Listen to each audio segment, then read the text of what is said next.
नमस्कार. मी हवामान अभ्यासक अनिल राज मुलगे, राहणार मुलगेमळा, बार्शी, जिल्हा सोलापूर. दिनांक 25 जून. उद्या सकाळपर्यंतचा हवामान अंदाज. मित्रांनो, मी गेले 2 दिवस झाले आपणाला बंगालच्या उपसागरातील पहिल्या आठवड्यात तयार होणाऱ्या डीप डिप्रेशनची माहिती दिली असून सध्या चालू हवामानावर त्याच्या जाण्याच्या मार्गात बदल दिसून येत असून सदर हे कमी दाबाचे क्षेत्र ओरिसा, छत्तीसगड, मध्य प्रदेशमधून गुजरात राज्याकडे जाण्याची शक्यता सध्या दिसत आहे.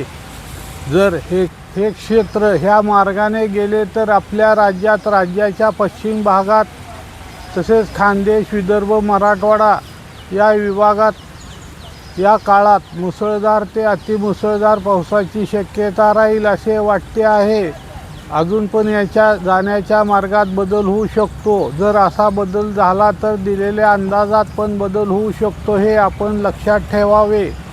हा अंदाज सांगण्यामागचे कारण आपण सतर्क असावे म्हणून सांगितलं आहे. तसेच आज कर्नाटक राज्याच्या पश्चिम किनारपट्टी भागात तसेच आंध्र राज्याच्या पूर्व किनारपट्टी भागात चक्रकार वाऱ्याची निर्मिती असून त्यामुळे आपल्या राज्यात हवामानात सतत बदल होत असून त्या अनुषंगाने दिलेल्या अंदाजात बदल होऊ शकतो. तसेच आज राज्यात वारे वाहतील. विदर्भ विभाग सोडून राज्याच्या इतर भागात वाऱ्याचा जोर जास्त राहील. तसेच आज कोकणात तसेच बुलढाणा जिल्ह्याचा दक्षिण भाग, अकोला, अमरावती, वर्धा तसेच यवतमाळ जिल्ह्याचा पश्चिम दक्षिण भाग, वाशिम, जालना, हिंगोली, परभणी तसेच बीड जिल्ह्याचा पूर्व भाग, लातूर, नांदेड या दिलेल्या जिल्ह्यात किंवा दिलेल्या भागात वादळी वाऱ्यासह विजासह मुसळधार पावसाची शक्यता राहील. तसेच मुंबई व उपनगरात नाशिक, पुणे तसेच सातारा, कोल्हापूर यांच्या घाटमाथ्यावर, बेळगाव तसेच सांगली जिल्ह्याचा पूर्व भाग, अहिल्यानगर, संभाजीनगर तसेच बुलढाणा जिल्ह्याच्या इतर भागात तसेच नागपूर, भंडारा, गोंदिया, गडचिरोली, चंद्रपूर तसेच यवतमाळ जिल्ह्याच्या इतर भागात, बीड जिल्ह्याच्या इतर भागात तसेच धाराशिव, जळगाव या दिलेल्या जिल्ह्यात किंवा दिलेल्या भागात काही ठिकाणी वादळी वाऱ्यासह विजासह मध्यम ते मुसळधार पावसाची शक्यता राहील.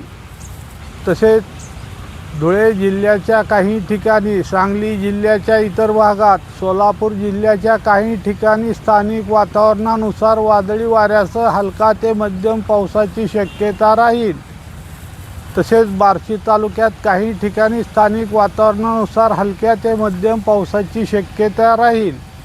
मित्रांनो, सध्या तालुक्यात वारे वाहत असल्यामुळे वातावरण निर्मिती होऊ शकत नाही.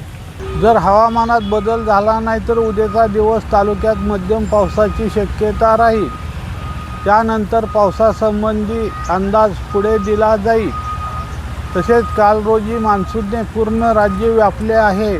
सदर माझा हा अंदाज आवडल्यास त्यास लाईक करा, सबस्क्राईब करा व इतरांना शेअर करा. धन्यवाद.